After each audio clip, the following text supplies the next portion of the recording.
በስመ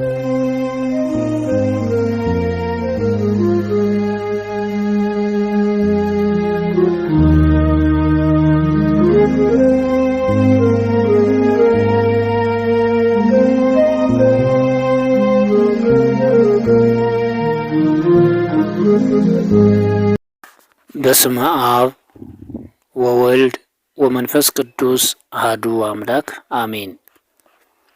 የኢትዮጵያ ኦርቶዶክስ ተዋሕዶ ቤተ ክርስቲያን ሚያዝያ 30ን ዕረፍቱ ለማርቆስ ወንጌላዊ ብላ ታከብራለች። ማርቆስ ማለት ንህብ፣ አንበሳ፣ ካህን ማለት ነው። ንህብ የተባለ ስለምን ነው ቢሉ ንብ ሁሉን እንድትቀስም እርሱም አስቀድሞ ከጌታ ኋላም ከሐዋርያት ስለተማረ ንህብ ተብሏል። ማርቆስ አንበሳም ይባላል። አንበሳ መባሉ ስለምን ነው ቢሉ አንበሳ ላህምን እንደሚሰባብር እርሱም በአምሳለ ላህም በአምሳለ ጣይዋ ተሰርተው ሲመለኩ የነበሩ የግብፅን ጣዖታት አጥፍቷልና አንበሳ ተብሏል። በሌላ በኩል ካህንም ይባላል። የማርቆስ ቀዳሚ ስሙ ዮሐንስ ነው። ይህንም በግብረ ሐዋርያ ወይም በሐዋርያ ሥራ ምዕራፍ 12 ቁጥር 12 ላይ እናገኘዋለን። ወንጌላዊ ማርቆስ ቁጥሩ ከ72ቱ አርድእት ነው። አባቱ አርስጦቦሎስ እናቱ ማርያም ይባላሉ። ይቺ ማርያም በጌታ ያመነች ወንጌልን የተቀበለች ጌታ ካረገ በኋላ ቤቷን ለሐዋርያት ቤተ ጸሎት አድርጋ የሰጠች እነርሱን በተልእኮ ያገለገለች ከ36ቱ ቅዱሳት አንስት አንዷ ናት። ወንጌላዊ ማርቆስም ጌታ ካረገ በኋላ ሐዋርያትን እየተከተለ ይማር ያገለግል ነበር። በርናባስንና ጳውሎስን ተከትሎ አንጾኪያ ወርዶም አስተምሯል። በግብረ ሐዋርያት ወይም በሐዋርያት ሥራ ምዕራፍ 12 ቁጥር 25 ላይ እንደምናየው። ከዚህ በኋላ ቅዱስ ጴጥሮስን ተከትሎ ሮም ወረደ። ቅዱስ ጴጥሮስም ከፍጹምነት መድረሱን አውቆ ጵጵስና ሾሞ ከሀገረ ስብከቱ ግብፅን ከፍሎ አስተምር ብሎ ሰጠው። እሱም ወደ ግብፅ ሲሄድ ከከተማው በር ሲደርስ የጫማው ጠፍር ተበጠሰበት። አንያኖስ የሚባል ጫማ ሰፊ አግኝቶ ስፋልኝ ብሎ ሰጠው። በዚህ ሰዓት አንያኖስ ሲሰፋ እጁን ወቅቶ ኤስታኦስ ብሎ ጮኸ። አሐዱ እግዚአብሔር ማለት ነው። አባታችን ማርቆስም የጠራኸውን ታውቀዋለህን አለው። አንያኖስም መልሶ ሲሉ ሰምቼ እንጂ ያስተማረኝ የለም አለው። በዚህ ሰዓት ፈቃዱን አይቶ አስተማረው። አንያኖስም ከነቤተሰቦቹ ከነጎረቤቶቹ አምኖ ተጠምቋል። ወንጌላዊ ማርቆስም የሀገሩን ሰርዶ በሀገሩ በሬ እንዲሉ አንያኖስን ጸያየ ፍኖት መንገድ ጠራጊ አድርጎ ያስተምር ጀመር። ሕዝቡም ትምህርቱን ሰምተው ታምራቱን አይተው አመኑ፣ ተጠመቁ። ብዙዎችም ተከተሉት። ካመኑም ከተጠመቁም በኋላ ጣዖታቱን አፈራርሰው አብያተ ክርስቲያናት ሰርተዋል።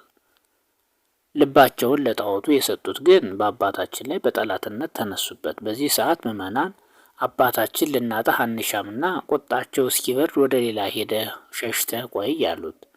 በዚህ ሰዓት አባታችን ማርቆስ እረኛ የሌለው መንጋ እንዳይሆኑ አንያኖስን ኤጲስቆጶስ፣ ልጆቹን ቄስ፣ ዲያቆን አድርጎ ሾመላቸው። እነዚህን ከሾመላቸው በኋላ በባርቃና በአቅራቢያዋ ባሉ 5 አህጉር እየሰበከ ቅዱስ ጴጥሮስን ለመጠየቅ ወደ ሮም ሄደ።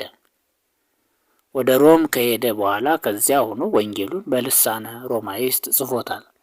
ዘመኑን በአብነት መጻሕፍቶቻችን ጌታ ካረገ በ11ኛው ሲፈጸም 12ኛ ሲጀመር ክላውዲዮስ ቄሳር በነገሰ በ4ኛ ዓመት ከ45-46 ዓመተ ምህረት ነው። በመዝገበ ቃላት ግን በ60 ዓመተ ምህረት ተብሎ ተዘግቧል። አባታችን ጥቂት ዓመታትን ቆይቶ ቢመለስ ምዕመናን በዝተው አግኝቶ ደስ አለው። ገበሬ የዘራው በቅሎ የተከለው ጸድቆ ሲያይ ደስ እንደሚለው ወንጌላዊ ማርቆስ አባታችንም ደስ ብሎት በዓለ ትንሣኤን ከእነርሱ ጋር ሲያከብር እኒያ ላውያን መመለሱን ሰምተው ሊጣሉት መጡ። በዚህ ሰዓት ምዕመናንም አባታችን ሽሽ አሉት። አባታችን ግን መልሶ ኖላዊ ሰሄር ይሜጡ ነፍሶ በእንተ አባግዕሁ በዮሐንስ ወንጌል ምዕራፍ 10 ቁጥር 11 ያለውን ጠቀሱ። መልካም እረኛ ነፍሱን ስለ በጎቹ ይሰጥ የለምን? አይሆንም፣ አልሸሸም አለ። አላውያንም በዚህ ሰዓት እንደ ልሃም በአንገቱ ገመድ አስረው በረሃ ለበረሃ ሲጎትቱት ዋሉ። ስጋው በሾህ በጋሬጣ ተበሳሳ። በዚህ ሰዓት አባታችን ወደ ጌታ ቢያመለክት ለእርሱ ተገልጾ ስቃይህን አይቼ ልመናህን ሰምቼ ላሳረፍህ መጣሁ።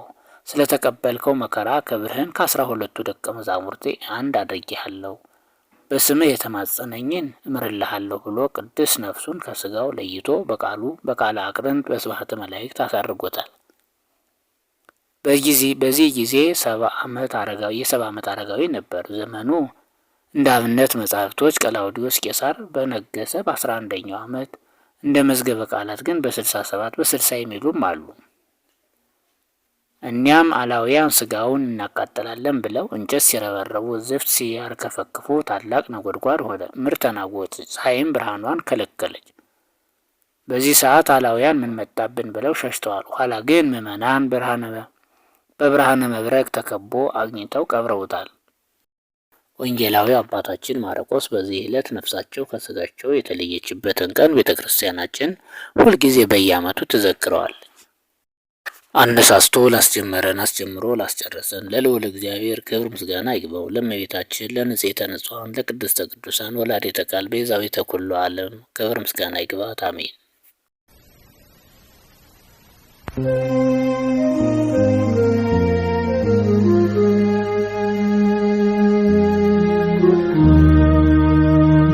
Thank you.